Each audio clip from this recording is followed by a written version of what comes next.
شیر شاہ سوری کے لیے سب سے اہم اور کٹھن کام ایسی جگہ پر قلعہ تعمیر کروانا تھا جہاں کی مقامی آبادی شیر شاہ سوری کے خلاف اور ہمایوں کے مددگار تھے۔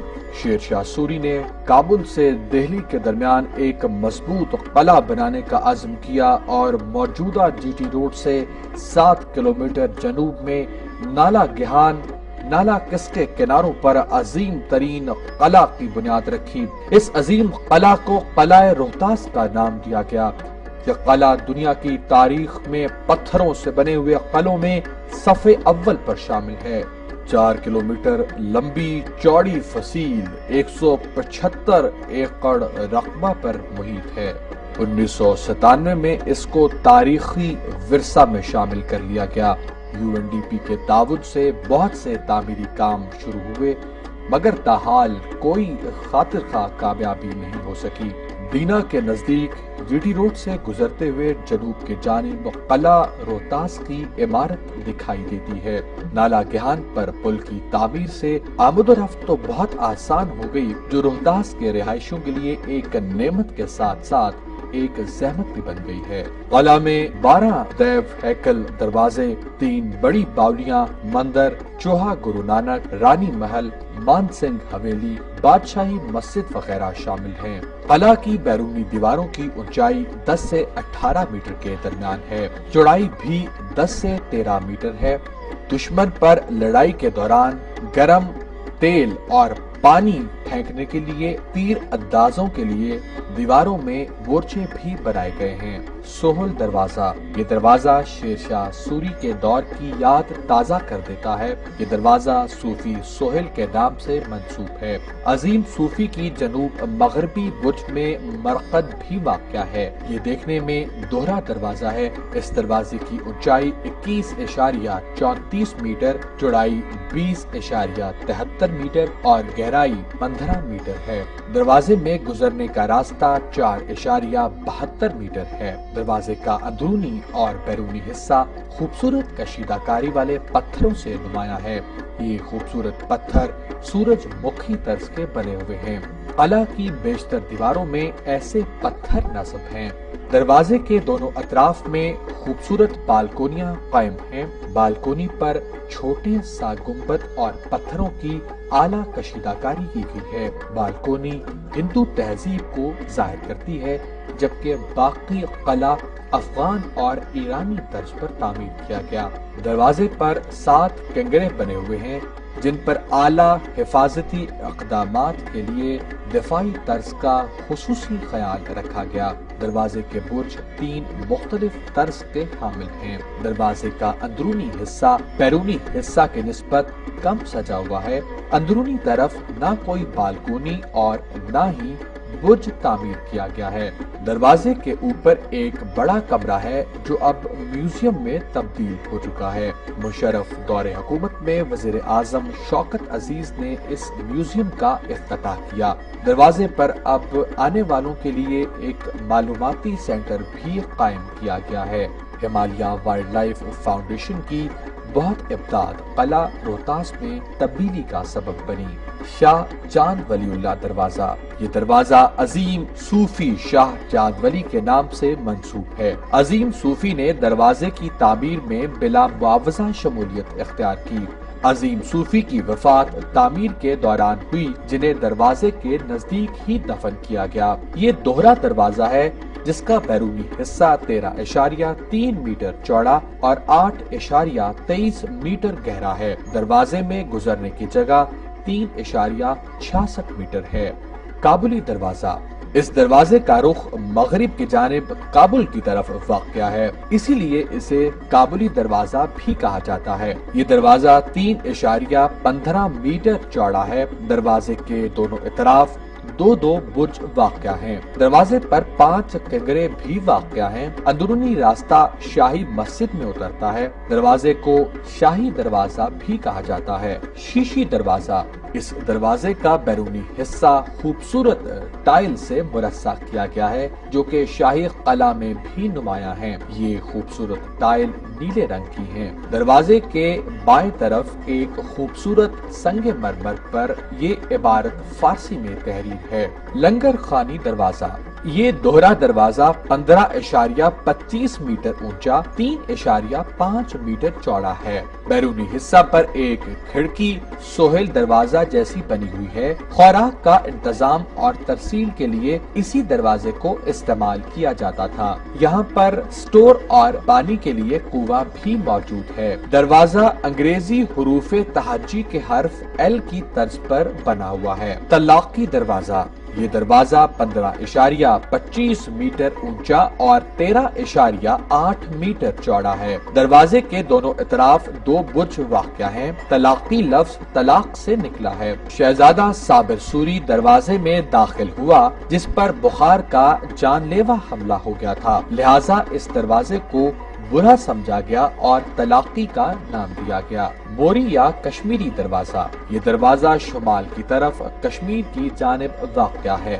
یہ دروازہ ایک چیمبر نما طرز پر تعمیر ہوا ہے۔ خاص خانی دروازہ، یہ دروازہ شیر شاہ سوری کے عظیم جرنیل کے نام سے منسوب ہے جس کا نام خاص خان تھا۔ یہ دروازہ قلعہ میں داخل ہونے کا مین راستہ ہے۔ یہ دروازہ جی ٹی روڈ پر واقع تھا۔ یہ بھی دوہرا دروازہ ہے جس کا بیرونی حصہ 12.8 میٹر چوڑا اور 8 میٹر گہرا ہے۔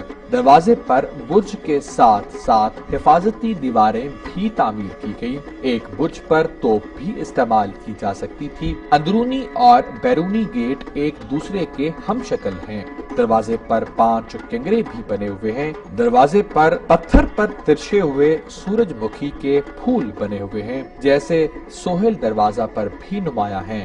گٹالی دروازہ، یہ سادہ دروازہ 9.15 میٹر اونچا اور 6.1 میٹر گہرا ہے۔ تعمیر کی اہم وجہ دریائے جہلم کو کشمیر جاتے ہوئے اس جانب سے عبور کیا جانا تھا۔ تلا موری دروازہ، یہ ایک داخلی راستہ ہے۔ یہ قلعہ کے مشرق کی جانب سے واقع ہے۔ راستہ کی چوڑائی 2 میٹر کے لگ بھگ ہے۔ پیپل والا دروازہ، یہ ایک داخلی دروازہ ہے جو 2.13 میٹر چوڑا ہے۔ سر دروازہ، یہ ایک داخلی راستہ ہے۔ دروازے کے ساتھ ہی پانی کا بڑا تالاب واقع ہے جو سر یعنی پانی کہلاتا ہے۔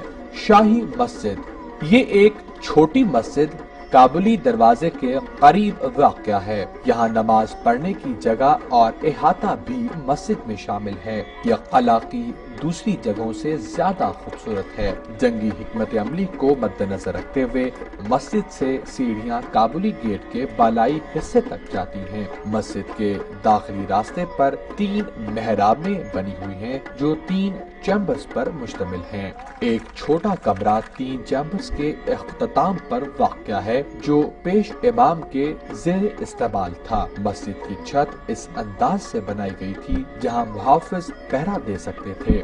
مسجد کی چھت اندرونی طور پر گنبد نما ہے جبکہ جنگی حکمت عملی کو پیش نظر رکھتے ہوئے اسے باہر سے ہموار دکھایا گیا تاکہ پہرا دیا جا سکے۔ مسجد کی باہر والی دیوار پر آیات قرآنی نقش ہیں۔ یہ للی ڈیزائن پر بنائی گئی ہیں جنہیں بعد میں مقبرہ جہانگیر، نور جہاں اور شاہ بج گیٹ لاہور قلعہ میں بھی دیکھا جا سکتا ہے۔ یہی ڈیزائن اس وقت کے سکوں پر بھی دیکھا جا سکتا ہے۔ بڑی باولی، یہ قلعہ کے درمیان میں واقع بڑی باولی ہے جو سپاہیوں، ہاتھیوں اور گھوڑوں کے لیے استعمال کی جاتی تھی۔ اس باولی میں سیڑھیوں کی تعداد 148 ہے۔ ہر سیڑھی 8 انچ چوڑی ہے۔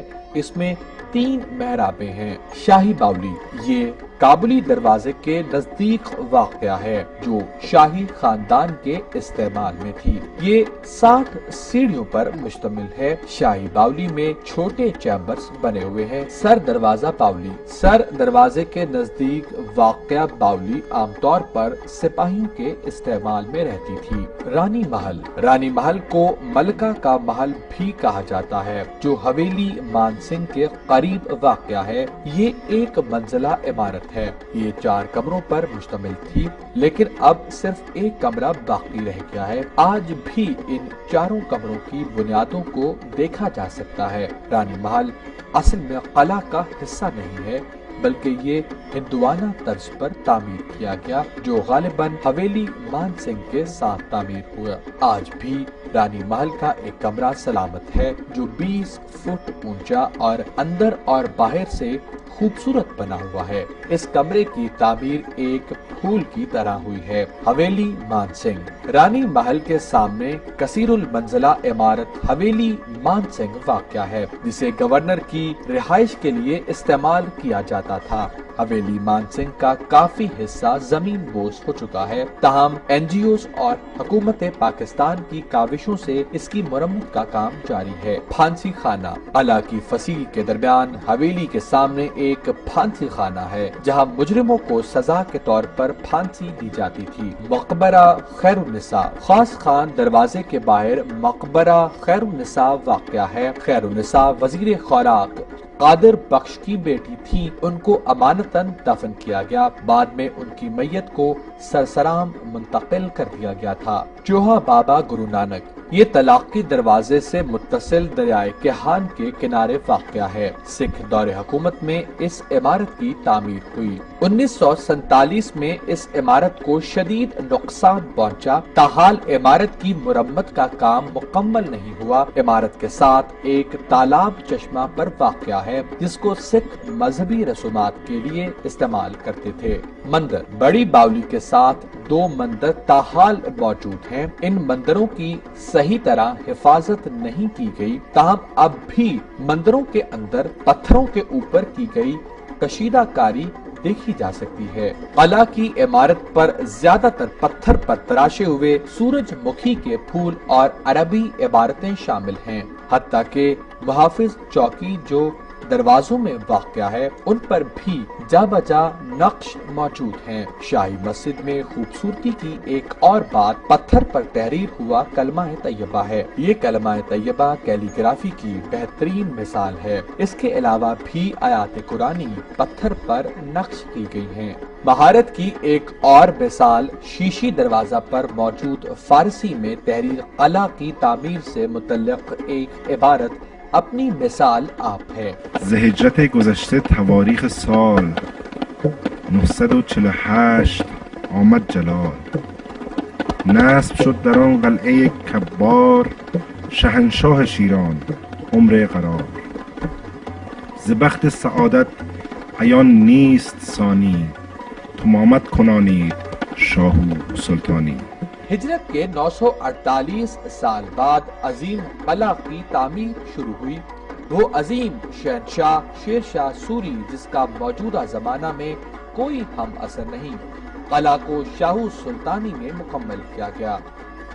948 ہجری 1541 عیسوی کو ظاہر کرتی ہے۔ ٹائلز کی خوبصورت ترتیب شیشی دروازے پر نصب ہے جو مغل تعمیرات سے پہلے استعمال کی گئی۔ یہ نیلے رنگ کی خوبصورت ٹائلیں لاہور میں تیار کی گئیں اور شیشی دروازے پر نصب کی گئیں۔ مغل دور حکومت میں ٹائلز کی دلکشی کو مزید نکھارا گیا۔ ہمایوں کی واپسی کے بعد روہتاس کے گورنر کرتار خان کاسی نے اپنے آپ کو ہمایوں کے حوالے کر دیا۔ ہمایوں نے اپنی قسم پوری کرتے ہوئے شاہ چاند ولی دروازے کا بالائی حصہ مسمار کروا دیا۔ این جی اوز اور حکومت پاکستان نے مل کر کثیر سرمائے سے اسے دوبارہ تعمیر کروایا، لیکن دروازہ اپنی اصلی حالت میں بحال نہیں ہو سکا۔